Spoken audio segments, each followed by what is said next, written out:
বিসমিল্লাহির রহমানির রহিম। আসসালামু আলাইকুম। মৃত্যুর পর যেসব আমলের সওয়াব পাওয়া যায়, জীবন ও মৃত্যু মানব জীবনের সঙ্গে ওতপ্রোতভাবে জড়িত। একটি পার্থিব হলেও অপরটি পরলৌকিক ও অনিবার্য। মৃত্যুর আগে মানুষ যেসব আমল করবে, আখেরাতে আল্লাহ তাআলা সেগুলোর প্রতিদান দেবেন। আল্লাহ তাআলা জীবন ও মৃত্যু এই দুটি অমোঘ বাস্তবতা সৃষ্টি করেছেন কে কত ভালো আমল করতে পারে তা পরীক্ষা করার জন্য। পবিত্র কোরআনে এরশাদ হয়েছে, যিনি মৃত ও জীবন সৃষ্টি করেছেন যাতে তিনি তাদেরকে পরীক্ষা করতে পারবেন যে তাদের মধ্যে আমলের দিক থেকে কে সর্বাধিক উত্তম, আর তিনি মহা প্রজ্ঞাশালী ও অতিশয় ক্ষমাশীল। নিয়ত সঠিক শুদ্ধ থাকলে মৃত্যুর পরও যেসব আমলের সওয়াব পাওয়া যাবে, হাদিসের আলোকে সেগুলোর সংক্ষিপ্ত একটি তালিকা দেওয়া হলো। ইলম শিক্ষা দেওয়া। রাসূল সাল্লাল্লাহু আলাইহি সাল্লাম বলেন, যে মানুষকে ইলম শিক্ষা দিল, এই ইলম অনুযায়ী আমলকারীর সমপরিমাণ সওয়াব তার আমল নামায়ও যুক্ত হতে থাকবে, অথচ তাদের কারো সওয়াবের কোনো কমতি হবে না।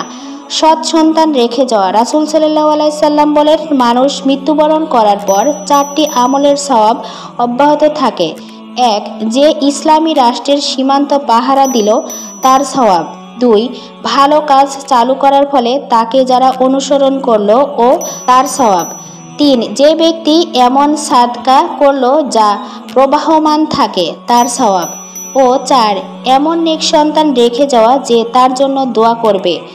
মসজিদ তৈরি করা। মসজিদে নামাজ আদায়ের পাশাপাশি কুরআন শিক্ষা কার্যক্রম, দ্বীনি বিষয়ক শিক্ষা দান ও কল্যাণমূলক কার্যক্রম পরিচালনা করা হয়ে থাকে। রাসূল সাল্লাল্লাহু আলাইহি সাল্লাম বলেন, যে ব্যক্তি আল্লাহর জন্য মসজিদ তৈরি করলো, আল্লাহ তার জন্য জান্নাতের ঘর তৈরি করবেন। কোরআন বিতরণ করা। কোনো ব্যক্তি যদি মসজিদ, মাদ্রাসা বা কোনো প্রতিষ্ঠানে পবিত্র কোরআন বিতরণ করে, তাহলে সেগুলোর সওয়াবের অংশ সেও পাবে। রাসূল সাল্লাল্লাহু আলাইহি সাল্লাম মানুষ মৃত্যুবরণ করার পর কবরে 7টি আমলের সওয়াব অব্যাহত থাকে। 1. যে ইলম শিক্ষা দেয়। 2. যে পানি প্রবাহিত করলো। 3. কূপ খনন করলো। 4. খেজুর গাছ লাগালো। 5. মসজিদ তৈরি করলো। 6. কারো দায়িত্বে কিতাব দিয়ে গেল। ও 7.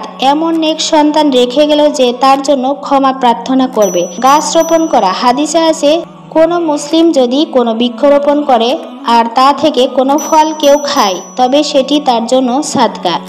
যদি কেউ চুরি করে খায়, তাও তার জন্য সাদকা। কোনো পাখিও খায়, তাও তার জন্য সেটি সাদকা। এমনকি যদি কেউ তা কেটে ফেলে, তাও সেটি তার জন্য সাদকা। অভাবগ্রস্তদের ঘর বাড়ি তৈরি করে দেওয়া। রাসূল সাল্লাল্লাহু আলাইহি সাল্লাম বলেন, মুমিন মৃত্যুবরণ করার পর তার সাথে যে আমলের সব সম্পৃক্ত থাকবে তা হলো ইলম শিক্ষা দেওয়া ও কিতাব রচনা করা, নেক সন্তান রেখে যাওয়া, মসজিদ তৈরি করা, অভাবগ্রস্তদের জন্য ঘর তৈরি করে দেওয়া, পানি প্রবাহিত হওয়ার ব্যবস্থা করা এবং তার সম্পদ থেকে সাদকা করা, খাওয়ার পানির ব্যবস্থা করা। হাদিসে রাসূল সাল্লাল্লাহু আলাইহি সাল্লাম বলেন, এক লোক রাস্তা দিয়ে যাচ্ছিল, তার পানির খুব পিপাসা পেল।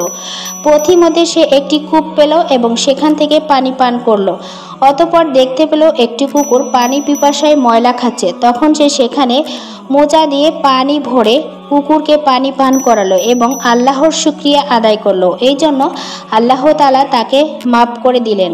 সাহাবায়ে কেরাম জিজ্ঞেস করলেন, হে আল্লাহর রাসূল, প্রাণীকে পানি পান করালেও কি সওয়াব আছে? রাসূল সাল্লাল্লাহু আলাইহি সাল্লাম বললেন, প্রত্যেক সজীব অন্তরকে পানি পান করানোর জন্য সওয়াব রয়েছে। সীমান্ত রক্ষা করা। রাসূল সাল্লাল্লাহু আলাইহি সাল্লাম বলেন, যে ব্যক্তি ইসলামী রাষ্ট্রের সীমান্ত পাহারা ব্যবস্থায় মারা যায়, তাহলে সে যে কাজ করে যাচ্ছিল, মরার পর তা তার জন্য সওয়াব জারি থাকবে, তার রিজিক ও জারি থাকবে। কবরের পরীক্ষা থেকে সে নিরাপদ থাকবে এবং আল্লাহ তাআলা কিয়ামতে তাকে ভয় থেকে মুক্ত অবস্থায় উঠাবেন। অন্য হাদিসে রাসূল সাল্লাল্লাহু আলাইহি সাল্লাম বলেন, মৃত্যুর পর প্রত্যেক ব্যক্তির কর্মের ধারা শেষ করে দেওয়া হয়, তবে যে ব্যক্তি আল্লাহর জন্য ইসলামী রাষ্ট্রের সীমান্ত পাহারা দেয়, তার আমল কিয়ামত পর্যন্ত বাড়তে থাকবে এবং কবরের ফিতনা থেকে সে নিরাপদ থাকবে। প্রবাহিত পানির ব্যবস্থা করা। রাসূল সাল্লাল্লাহু আলাইহি সাল্লাম বলেন, যে পানির ঝর্ণা তৈরি করলো, তার জন্য জান্নাত রয়েছে। আল্লাহর দিকে দাওয়াত দেওয়া। পবিত্র কোরআনে বলা হয়েছে, ওই ব্যক্তির চাইতে উত্তম কথা আর কারো হতে পারে যে আল্লাহর দিকে ডাকলো, নেক আমল করলো এবং ঘোষণা করলো, আমি একজন মুসলমান। রাসূল সাল্লাল্লাহু আলাইহি সাল্লাম তার সাহাবাদের বললেন, মানুষকে হেদায়েতের দিকে আহ্বান করবে। এই কাজ সম্পাদনকারী অনুরূপ সওয়াব তার আমলনামায় যুক্ত হতে থাকবে, অথচ তাদের সওয়াব থেকে কোনো কমতি হবে না। বইপত্র কিতাব রচনা করা, এমন বইপত্র কিংবা কিতাব রচনা করা যার মাধ্যমে মানুষের কল্যাণ ও উপকার হয়, মানুষ সঠিক পথের দিশা। হাদিসে এসেছে, ভালো কাজের পথ প্রদর্শনকারী ও কাজ সম্পাদনকারীর অনুরূপ সওয়াব পাবে। সাদকায়ে জারিয়া, সাদকা শব্দের অর্থ দান করা, আর জারিয়া অর্থ অব্যাহত। আল্লাহ তাআলার সন্তুষ্টি অর্জনের লক্ষ্যে শরীয়ত সম্মত এমন কল্যাণকর কাজে দান করা, যেমন মাদ্রাসা তৈরি, এতিমখানা, হাসপাতাল প্রতিষ্ঠা, পাঠাগারের ব্যবস্থা, রাস্তাঘাট নির্মাণ করা ইত্যাদি অন্যতম। রাসূল সাল্লাল্লাহু আলাইহি সাল্লাম বলেন, মানুষ মৃত্যুবরণ করলে তার যাবতীয় আমল বন্ধ হয়ে যায়, তবে তিনটি আমল বন্ধ হয় না। ১. সাদকায়ে জারিয়া। ২. এমন ইলম যার দ্বারা উপকৃত হওয়া যায়। ৩. এমন নেক সন্তান যে তার জন্য দোয়া করবে।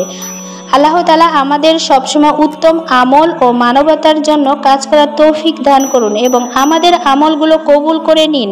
আমিন। সুপ্রিয় দর্শক মণ্ডলী, এই ছিল আমাদের আজকের ভিডিওটি ভালো লাগলে লাইক, কমেন্ট, শেয়ার ও সাবস্ক্রাইব করবেন। প্রত্যেকেই ভালো থাকবেন, সুস্থ থাকবেন। আল্লাহ হাফেজ।